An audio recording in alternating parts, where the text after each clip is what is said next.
Mm.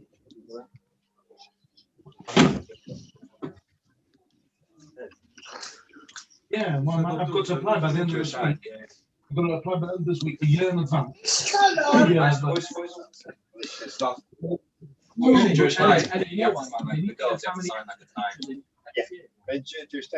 No, but by the end of October, I've got to get it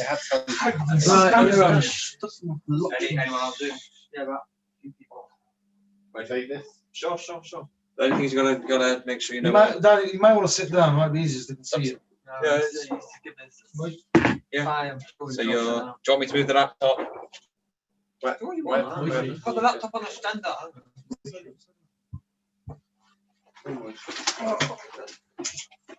Quite comfortable. Yeah. See if you get a better view. Is that better? It's just a bit balanced. There you go. It's a bit balanced. Okay. Okay, like that? In case I didn't want to see myself. Okay. I'm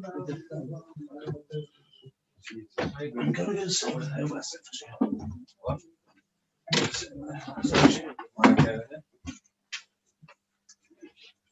Okay.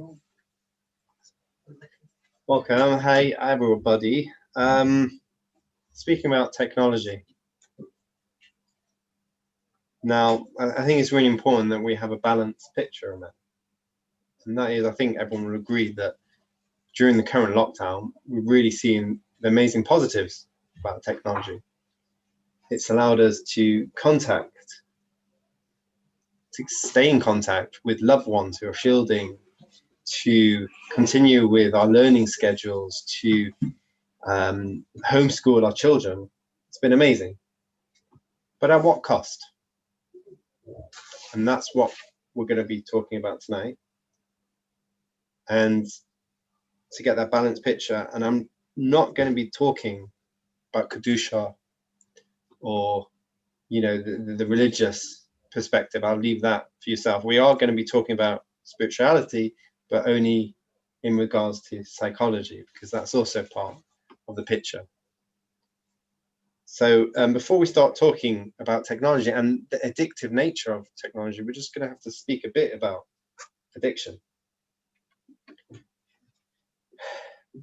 Some people kind of view addiction as a disease. I don't quite buy into that idea, but really nice quote that from a psychologist, David Sedlak. He says, it's not a moral failure of a person's willpower, but rather a disease of the will and an inability to use the will. And what's important about that quote is that when we have an addiction, what actually happens is it hijacks the brain's reward pathways.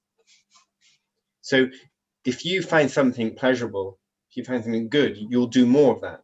And when you don't, well, we need willpower in order to overcome that. Now, addiction, that's the thing, is it impacts on the brain's pathways which deal with will. And therefore, you find people like, oh, come on, can't you just get up and do it? And it's like, no, they find it really hard.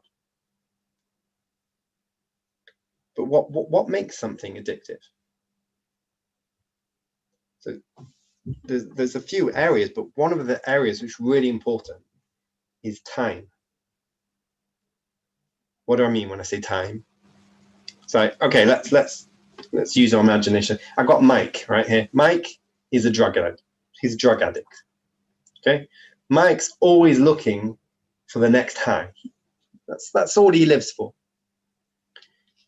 So Mike's got £50 in his pocket. That's all he's got. So he comes and I say, okay, you can either have your normal dose of cocaine, or I'll give you this one pill. This one pill is the biggest high you'll ever have in your life. Which pill is Mike going to choose? Okay, interesting. Why? The fear of the unknown, maybe? Okay. What's the high though? No? Yeah, I mean, I hear it's a good point, and it could be some people would do that. I would have thought that Mike would choose, if he's going to get a bigger high, if it's going to be amazing for him, well, he's going to choose that. There's only one problem, Mike. There, this high of this new pill only kicks in tomorrow. So which ones are you going to choose now? Yeah. And that is the impulsive nature of addiction. So if we think about, let's say, a graph, right? So things that are enjoyable, but the enjoyment is kind of like a balanced graph, then they're not usually, I mean, person can be addictive. That's the first stage. Person can be addicted to anything. But generally speaking, those things that are on this in the graph, not so addictive. Whereas things which are like this, where there's a huge, also very high sort of instant stimulus, followed by a withdrawal, is what makes things more addictive. So technology, according to this idea, it is highly addictive because you're in there straight away. As soon as you open it up, you're in it. Everything made so that it turns on quickly. You got your apps quickly. You got your notifications, everything's made in order to be instant for you. Stimulus. I mean, we crave stimulus, and it's like, especially men. Men are much more of this. They crave novelty and stimulus. It's like you go to a casino, right? What's going on?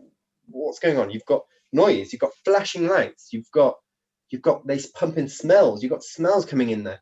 You've got like tables. Tables are green. Ooh, wow, green. Why green? Green actually puts you at ease, and therefore when you're at ease, you spend more money.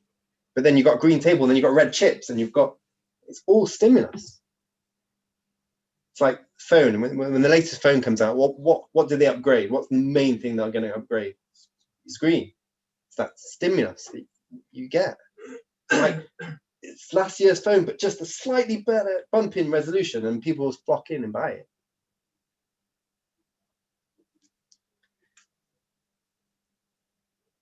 They spend hours developing apps. When you develop an app, so if you bombard a person with notifications, you'll delete the app, right? And if you don't get any notifications, you're not going to be interested in it. So there's a whole balance, this whole chokhmah where they take and they say, well, how many information can I get that this person will get hooked on this app? Just the right amount. Games, when online games, it's like, how can I make it harder you that you still, it's a challenge for you thing, but there's always that next level. So it's always grinding, going on, trying to get, and that's how it will keep you hooked, that constant stimulus. Connection and fear of missing out, all these things. So that technology can be some of the most, as we're saying, addictive of things. And, we're talking about smartphones, but we're talking about internet, we're talking about gaming, social media, all these areas of this idea. And don't think that, addiction is only really chemical. That's only when you take cocaine or like Mike did, but that's an addiction. It's like, no, it works on the same parts of the brains as cocaine does. In fact, I heard from one person, he said that he found online competitive gaming harder to break the addiction to it than crack cocaine. And these are real headlines that I researched. Man dies in Taiwan after a 3-day gaming binge. It's like 3 days straight. Woman gives birth in a cyber cafe and continues gaming. It's like they took the baby out and she didn't even look at the baby. She turned to continue gaming.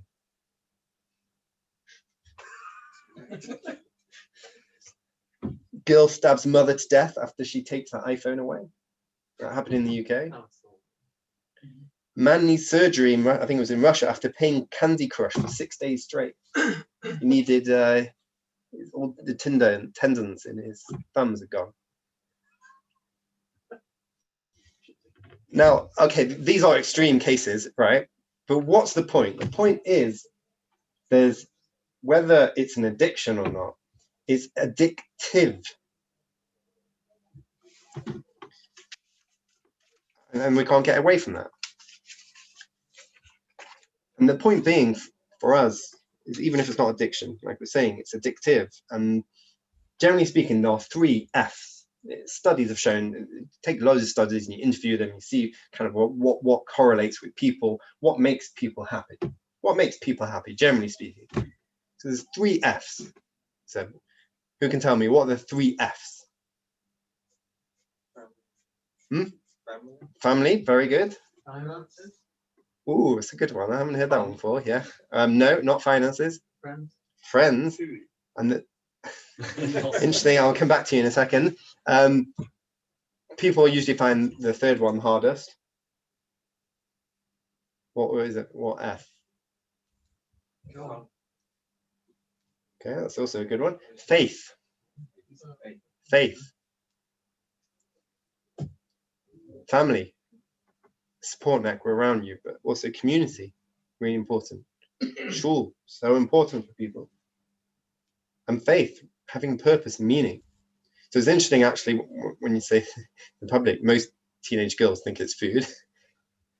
I won't tell you what the teenage boys think it is. But yeah, these are important, and technology has the potential to break all these things. It's like it creates a gap between people, especially when it comes to family. It's like, it annoys me. I see sometimes, like in a car, they're picking up food and they're with their children, they're holding their hands and they're on their phone constantly. It's like it's creating that gap between you. It's one of my favorite words. I'm going to tell you this. Let me ask you, what's the first conversation we find between a father and a son in the Torah? The very first one. What did what did you say? What was it? No, go. Yeah. Yeah. Avram and where? Very good. It's like that is the first report of a conversation between a father and a son in the Torah. And what is it? What is it? What does he say? No, before he shechted him, they're going up. Yitzchak noticed that there's no rams, nothing going on. What's going on? So he turns around and he says, Avi. And what does Avram turn around and say to him? Hineni b'ni. I'm here for you, my son. Wow. It's like the first point in the Torah mentions something always has a special purpose, special importance. It's like the first time something's mentioned in the Torah is, I'm here for you. Hineni and b'ni, you're my son. It's like, if we don't show our children that, we're completely missing the picture. But it creates divisions between husband and wife. I saw studies about actually the amount of times that couples were intimate together decreased when they got smartphones. And it creates a gap between a person and God. It's like, I say, the 4 steps back, after Shemon Esrei. It's like 1, 2, 3, 4. It's like straight hand in the pocket, It's like, that didn't stop then. It's like, at least they waited till they're 4 steps back. I've seen people check in the middle of Shemon Esrei, but at least they waited back. But it's like, it's not. It's like, when they're there, they're thinking about it. It's like it's like your phone's buzzing in your pocket, and it's hard enough to concentrate on Shemon Esrei even without that. And we all need time to chill out. It's called an Avera Shema. Yeah, we're all got to spend time relaxing. But how much time do you need? It's like 1 hour, 2 hours, 3 hours, 4. How do you make that decision? It's a somber question. I think we're all going to ask it. I don't know. It's not always an answer. But how do we know that it's what we need rather than what is out of our control? We're being pulled by something else. And again, it's about having that balance. We're not saying none or yes, or well, at least I'm not. What we're saying is that we need to think about it. Children. Studies have shown that in both human beings and laboratory rats, adolescents become addicted to nicotine faster and at lower doses.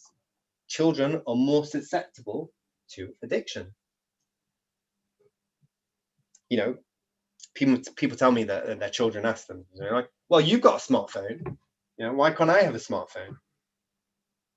It seems like it's actually a good question, and it's true. We, you know, if the parents are going to the cinema and you can't go to the cinema, it's like, why? But according to what we're saying, it's actually right, because there's a difference between children and adults. And the biology behind that is that an adolescent's brain is still developing. There's something called the prefrontal cortex, which is the top part of the front part of the brain, which is the last part of the brain to develop. It only fully develops when a person becomes 20. Which we and what's the prefrontal cortex? So we know generally what it does by looking at people who get it damaged. So people get damaged, find it problems with social planning and impulse and emotional control. It's like that's what makes us human. That's the last part of the brain to develop, which fits in nicely with why Chazal say that you're not chayiv b'dei shemaim until you reach your 20s. And that's the last part of an adolescent to develop.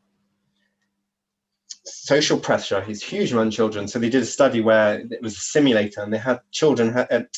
They had in the simulator, you had to go through lights without crashing. Like, you know, lights going red, and you have to get through without crashing. And they found that adolescents, rather than adults, crash more times when there was other teenagers in the back rather than adults.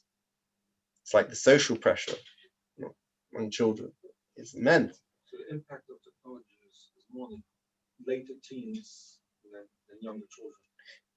It's both, because they're even less developed than adolescents. But adolescents, I mean, I guess there are other problems. There's hormones, there's social pressure, other things which younger children might not have. But I think it's all children. But a lot of these studies were done specifically with adolescents, because sometimes it's harder to do tests on children and what have you. Researchers in the Netherlands study the social media use of 23,500 adolescents, and they revealed that addictive social media use was linked to low self-esteem, but also narcissism. It's all about me.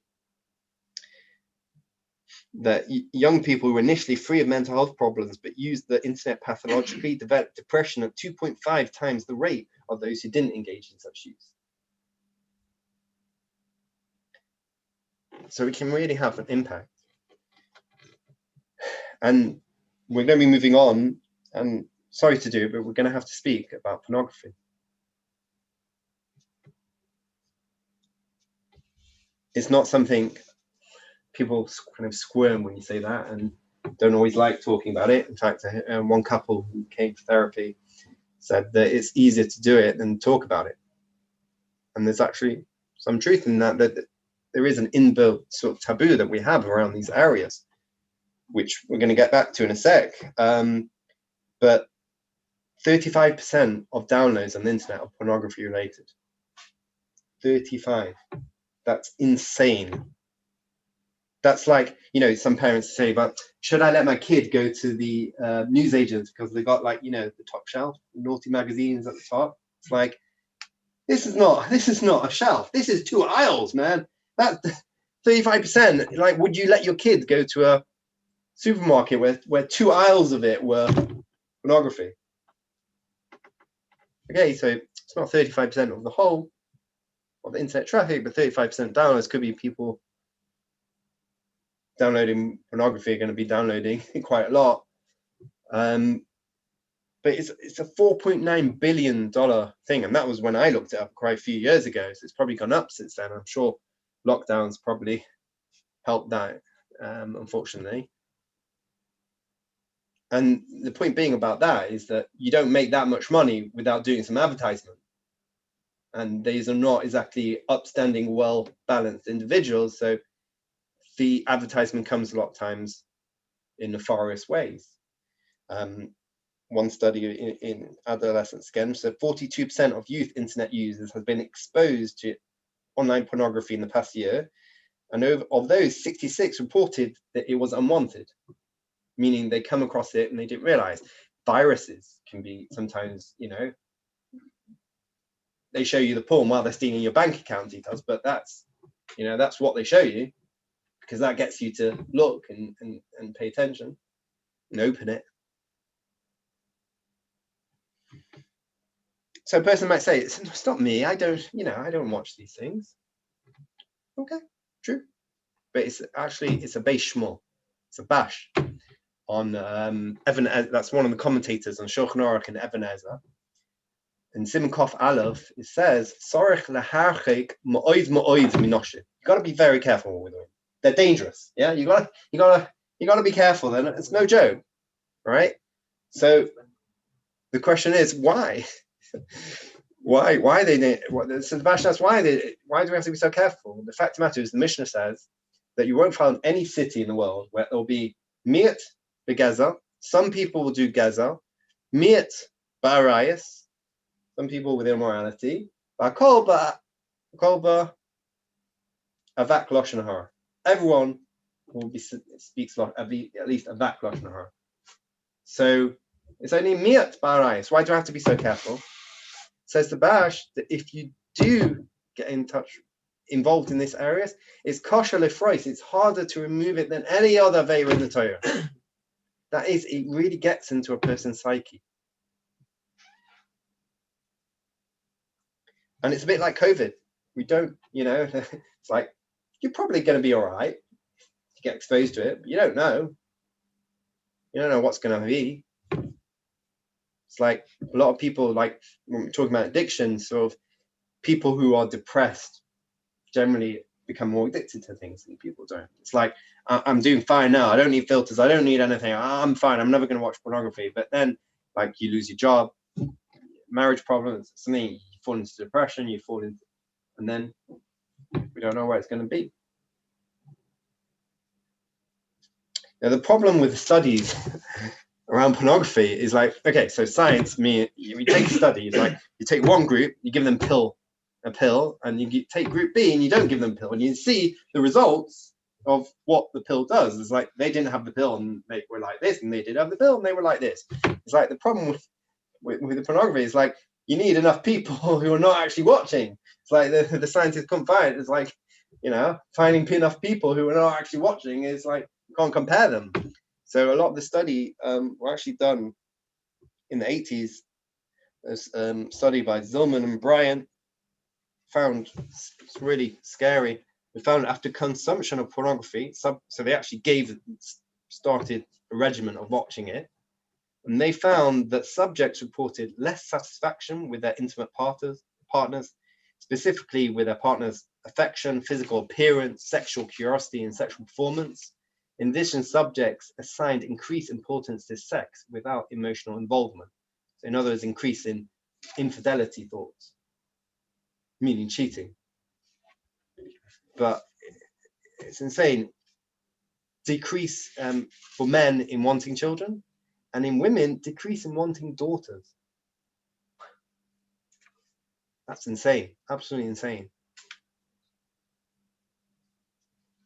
It's a problem, even for adults, but for children. Children are learning about sex on the internet. That's terrible. That's the idea. Apart from the fact that it objectifies women, it's like puts undue pressure on the relationship. And one study found that teenagers start watching when they were a teen are more likely to find problems with intimacy. And as one psychologist put it, I suspect this unfortunate trend is the outcome of highly malleable adolescent brains colliding with internet pornography. And they feel ashamed because they can't talk about it with anyone. It's like, I'm the only person in the whole world who's doing this. I'm terrible. Something strange, not right with me. But I don't think that's the Torah way of viewing it. It's like, what's the Torah word for shame? Busha. What's the root of the word busha? Which means what? Okay, so it's one way of maybe of looking at it, but I saw an absolutely amazing explanation. So we find in Parashat Ki Sisa, Moshe went up to Shemaim, Klal Yisrael miscounted. What does it say? Vayar ha'am ki boi shesh. Moshe leredis min ha'ar. Moshe had, I think, delayed, tarried. I think the Alt Scroll translates it. What's tarried got to do with shame? I'm like, this is it.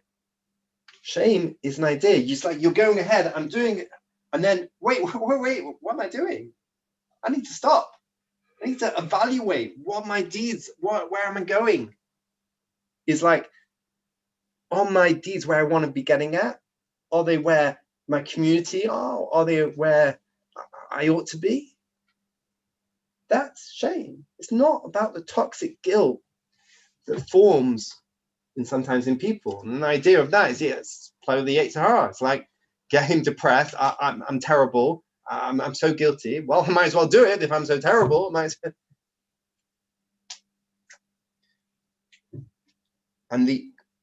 Therefore, I mean, you've got to always ask your own questions, but I think it's so important.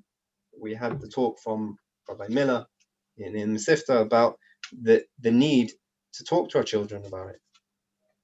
We've got to have that open dialogue about these areas with them. And conversely, the way of counteracting that, what we can give our children, is the one area which really is the antidote to this area. What do you think it is? No. Attention more than love. I mean, love's important, don't get me wrong, but it's self-respect. And I'll tell you another absolutely amazing thought. Yosef Hasadik was tested in this area. It's like Potiphar's wife. Every day she's coming to him. Sleep with me, sleep with me, sleep with me. No, I'm going to resist. And then it says that everyone was out of the house. So Yosef came in, to do his work.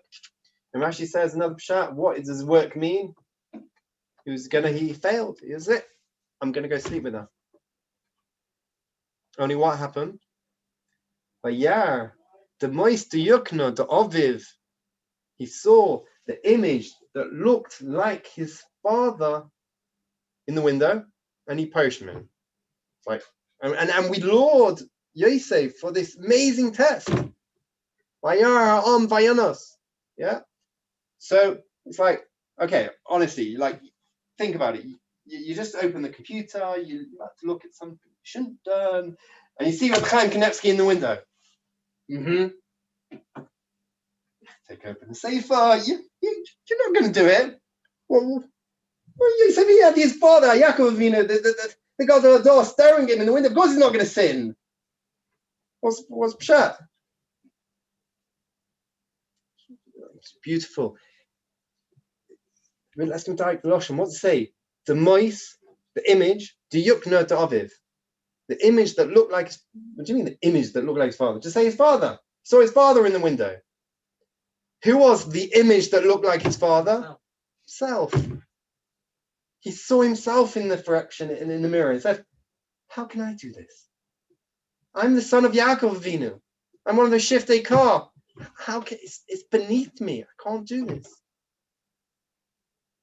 Giving your child a sense of self-respect is the antidote and what we can give to our children. So, just a few points to end in dealing with it. We need to, I think, listen, you've all got to make your own decision, but filters are important in the fact that they stop, like we said, unwanted exposure. It's like, you might not be looking for it, your child might not be looking for it, but again, get that anyway. And also, we might not feel it now, but we don't know what it's going to be like in the future. And everyone can fail. Had rabbis, kollel guys, professors, everyone fall in this way. We need to spend time and zones without it. It's like, whether it's meal times, whether it's, going to shul, I don't always need my phone with me. It's like having a zone which is free from it means that we have control over something, at least some of the time. And that, it makes a huge difference. Spending time outdoors, exercise, it's like sometimes people get involved in the prodding. They get in dealing with it, but we have to look at the bigger picture here about the person. So that's why building ourselves up, learning, spending time outdoors, exercise, all these things create a healthy person. A healthy person's more likely to be in control. And it's really important that we have those open conversations with our wives, with our children, and with ourselves about technology. Thank you for listening. Moishi on Sunday. Moishi's arranging tag on Sunday. He's here to help. How do you put tag on an Xbox? I've got no idea. You can take the modem out. Of the Xbox? Or you can block it. What about a Nintendo Switch? You can't play Fortnite. Switch has inbuilt parental controls. So does Xbox as well.